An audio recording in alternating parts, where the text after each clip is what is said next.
Hello guys, आज हम start करने वाले हैं क्लास 12 हिंदी के भक्तिन चैप्टर के क्वेश्चन आंसर।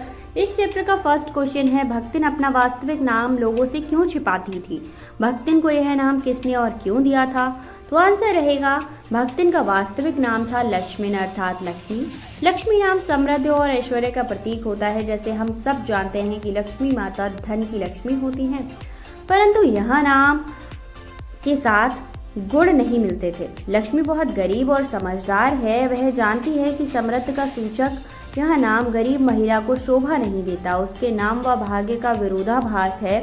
यह सिर्फ नाम की लक्ष्मी है। समाज उसके नाम को सुनकर उसका उपहास न उड़ाए, इसीलिए वह अपने वास्तविक नाम लोगों से छिपाती रहती है।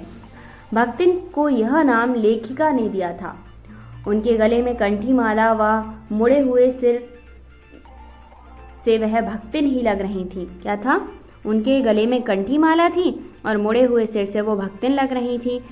उसमें सेवा भावना व कर्तव्य परायणता को देखकर लेखिका ने उसका नाम क्या रख दिया था? भक्तिन रख दिया था। इसीलिए इस चैप्टर का नाम भी क्या है? भक्तिन है, क्योंकि ऑथर ने लिखा था और ऑथर ने ही उस लेडी को नाम दिया था।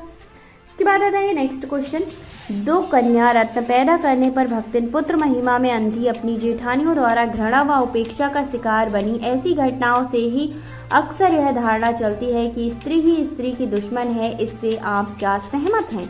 तो हाँ जी, हम सहमत हैं और इस सहमति को हमने दिया है इस आंसर में, देख लीजिएगा। इसके बाद आता है नेक्स्ट क्वेश्चन, क्वेश्चन नंबर 3, भक्तिन की बेटी पर पंचायत द्वारा जबरन पति थोपा जाना एक दुर्घटना भर नहीं बल्कि विवाह के संदर्भ में स्त्री के मानव अधिकार यानी विवाह न करने, इसकी स्वतंत्रता को कुचलते रहने की सदियों से चली आ रही सामाजिक परंपराओं का प्रतीक है। कैसे? तो इसका आंसर आपको करना है।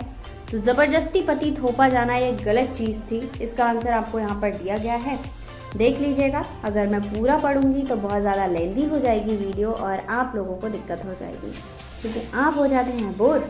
इसके बाद आता है क्वेश्चन नंबर 4, जिसमें पूछा गया है, भक्तिन अच्छी है यह कहना कठिन होगा क्योंकि उसमें दुर्गुणों का अभाव नहीं। लेखिका ने ऐसा क्यों कहा होगा? आंसर है, जब भक्तिन लेखिका के घर काम करने आई तो वह सीधी सादी भोली भाली लगती थी, लेकिन ज्यों-ज्यों लेखिका के साथ उसका संबंध और संपर्क बढ़ता गया त्यों-त्यों वह उसके बारे में जानती गई। लेखिका को उनकी बुराइयों के बारे में भी पता चला। इसी कारण लेखिका को लगा कि भक्तिन अच्छी नहीं है, इसमें कुछ कई दुर्गुण हैं, अतः उसे अच्छी कहना और समझना लेखिका के लिए कठिन होगा। इसके बाद क्वेश्चन नंबर 5 है, भक्तिन द्वारा शास्त्र के प्रश्न को सुविधा से सुलझा लेने का क्या उदाहरण लेखिका ने दिया था? आंसर है, भक्तिन की विशेषता है कि वह हर बात को, चाहे वह शास्त्र की हो या ना हो, उसको सुविधा के अनुसार ढाल लेती है। वह सिर घुटाए रखती है, मतलब सिर के बाल छोटे छोटे करा के रखती है। लेखिका को यह अच्छा नहीं लगता। वह उसे भक्तिन को ऐसा करने से रोकती हैं। उसने अपनी बात को ऊपर रखा और कहा कि शास्त्र में लिखा है। लेखिका ने पूछा क्या लिखा है, तो उसने तुरंत उत्तर दिया, तीरथ गए मुड़वाए सिद्ध। यह बात किस शास्त्र में लिखी गई है, इसका ज्ञान भक्तिन को नहीं था, जबकि लेखिका जानती थी कि यह कथन किसी व्यक्ति का है, ना कि किसी शास्त्र का। किसी शास्त्र में ऐसा नहीं लिखा है, ठीक है। अब अतः वह भक्तिन को सिर घुटाने से रोक सकी तथा वह बृहस्पतिवार को उसका मुंडन होता रहा। भक्तिन को वो सिर घुटाने से नहीं रोक पाई और उसका मुंडन होता रहा। उसके बाद क्वेश्चन नंबर 6 है, जिसमें आपसे पूछा जाता है कि भक्तिन के आ जाने से महादेवी अधिक देहाती कैसे हो गई थी?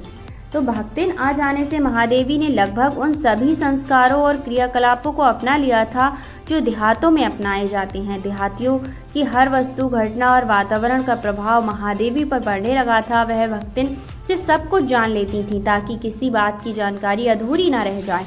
धोती साफ पहनना, सामान बांधना आदि बातें भक्तिन ने सिखाई थी।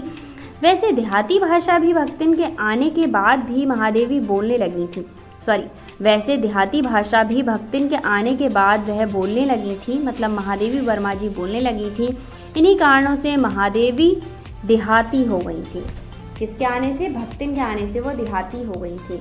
तो ये था इस चैप्टर का लास्ट क्वेश्चन। आई होप आपको सारी चीज़ें समझ आई होंगी। अगर आपको कोई भी प्रॉब्लम होती है या फिर आप स्क्रीनशॉट नहीं लिए हो तो दोबारा से वीडियो पॉज करके देख लिया करो।